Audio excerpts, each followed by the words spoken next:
I was going through chemo at that point, but I still hadn't lost my brows and lashes, but I had lost all my hair. It was almost 2 years ago that I was diagnosed with breast cancer. I felt a little lump there, honestly years. For years and years I'd had that little spot that had sort of was uncomfortable. I was wrestling with our son, who was 3 at the time, and he hit me with his knee in that exact spot, and it honestly felt like a firework going off. And instantly I thought, okay, I feel like this is not gonna go well. When they call that second person into the room and they're both sitting there calmly and they ask you, oh, is there anyone waiting for you in the waiting room? Yeah, okay, well, what's their name? Well, we'll just go grab them for you.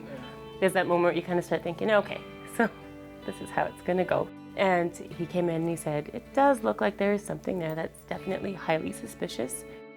My sister was working for a bookseller at the time. She got an advanced copy of this book called A Breast Cancer Alphabet by Madhulika Sikka.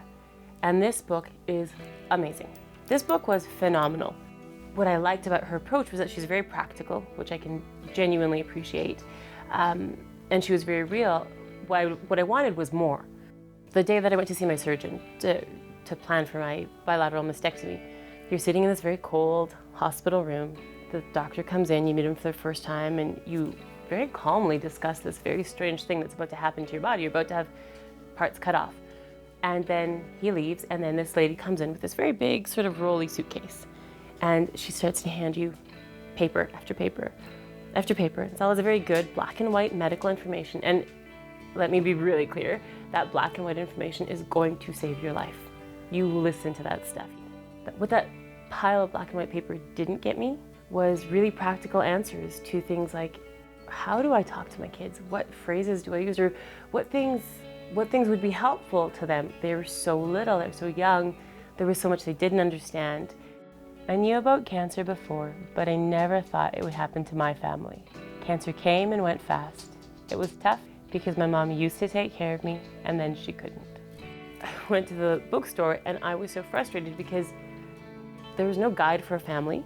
There was no really genuine heart and soul version of this is what it was like. And these are things that helped me to get through.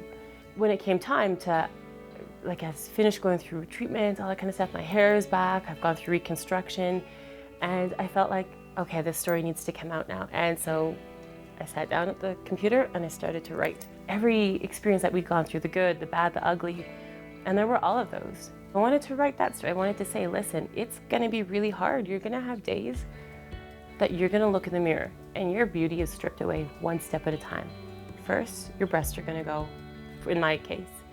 Then your hair, even your eyebrows, my eyelashes, I had like nothing. All of that was gone, and yet I still had to find that way of looking at my daughter, who is 6 and then 7 and then 8, and helping her understand that how you look isn't who you are. My hope is to call it Breast Cancer Conversations because I want it to be just that. It's what I wanted when I was going through and what I couldn't find. I've been interviewing all sorts of people so that I get different perspectives, because it is the black and white pile of paper that's gonna save your life, but it's all that color, it's all that detail, that's what's gonna save your soul.